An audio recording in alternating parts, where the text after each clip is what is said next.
Ilhan Omar has ran out of reasons. Examine it. Do you think there has been a sufficient level of accountability and ownership of the failure to have oversight here? Do you think this ends?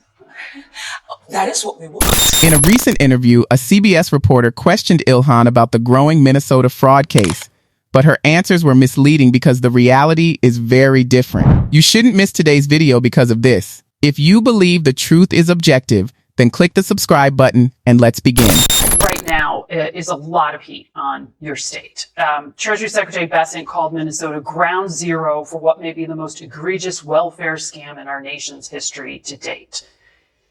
85 of the 98 people who were charged by the Justice Department with this welfare scheme are Somali. And you know this, the Treasury Secretary is probing whether any of the money was somehow funneled outside the country. He actually issued new standards. He's going to make it make someone disclose if they receive public assistance when they try to wire money out of the country, and he's lowered the bar for suspicious activity.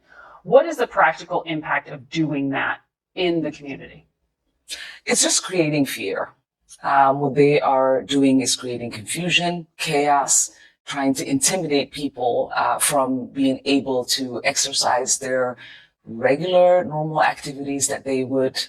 There is no justification in any of the things that they say. Is it fair to wonder how much alleged financial wrongdoing is enough to trigger serious action, especially when new reports keep surfacing about large sums of cash being discovered in unexpected places, such as recent statements noting that nearly $700 million was found in passenger luggage leaving a major airport over the past 2 years, with authorities suspecting that some of it may be connected to broader fraud investigations, while many also point out that this figure could represent only a small fraction of a much larger national issue, since similar concerns have been reported for years, including earlier local coverage that raised questions about how long these patterns have been developing and when meaningful accountability will finally follow. We begin at Minneapolis-St. Paul International Airport, where mysterious suitcases filled with cash have become a fairly common carry-on. It's the morning of March 15th.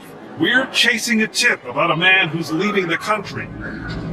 Our sources tell us he just took a carry-on bag through security that was packed with $1 million cash. You can do that as long as you fill out one of these government forms. We're told these cloak and dagger-like scenarios now happen almost weekly at MSP International. The money is usually headed to the Middle East, Dubai. In 2015, investigators documented $14 million in carry-on cash. By 2016, it had mushroomed to $84 million, and then last year, $100 million.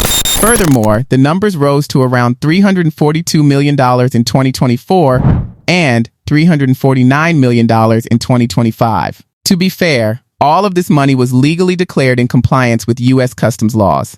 But the sheer volume and recurrent travel patterns have long worried SA agents. That reality completely undermines Ilhan's claim that the administration's actions were unjustified. As the national debt keeps rising into the trillions, we are talking about unparalleled levels of deception. But instead of dealing with that, she veered off course again and went on to make fun of Nick Shirley by claiming that he had visited the Quality Learning Center after hours. Well, the administration argues that they have to do it because the state failed to, right?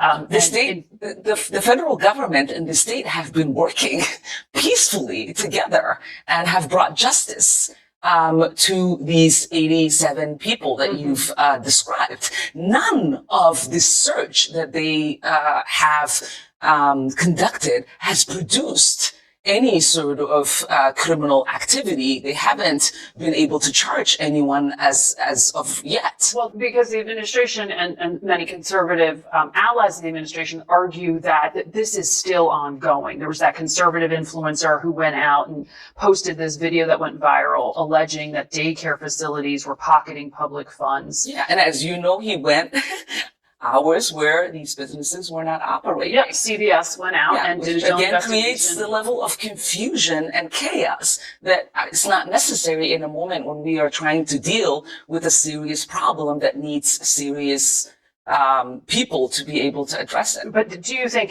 there was no recorded evidence of fraud according to the CBS investigation? Right. That was In the past, news organizations relied on real investigative reporting before making generalizations. Reporters would let viewers make their own conclusions after reviewing public records, verifying material, and interviewing multiple sources. This standard seems to have been violated as Margaret says there was no fraud and completely omits that stage. That increase is exactly what made Nick's video go viral. He didn't show up out of the blue or stalk neighborhoods looking for trouble. He traveled to certain locations based on validated studies and existing documents.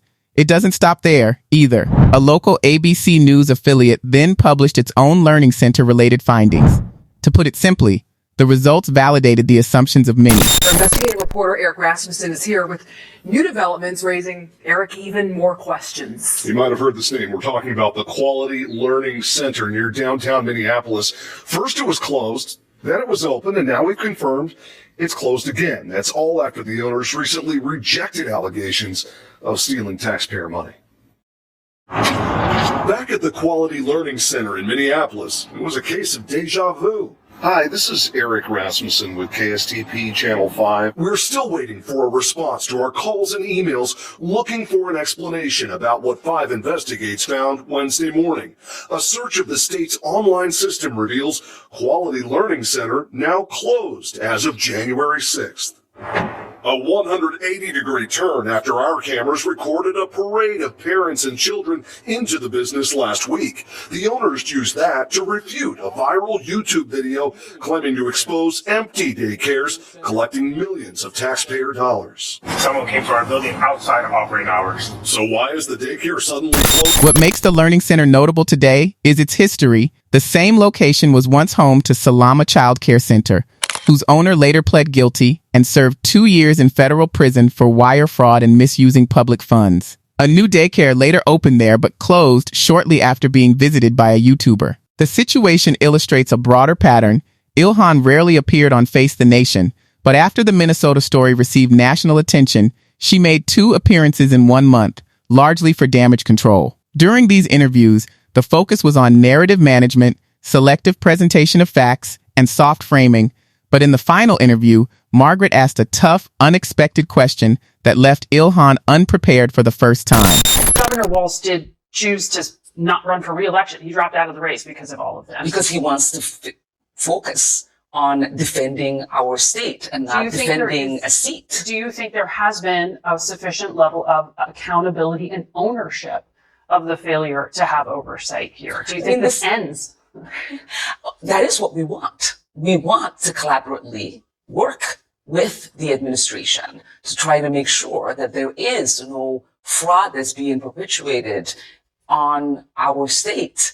The chair oversight committee said that he wants to refer you to the ethics committee. I've been referred like 100 times, so he's go looking ahead. At your husband's income and net worth.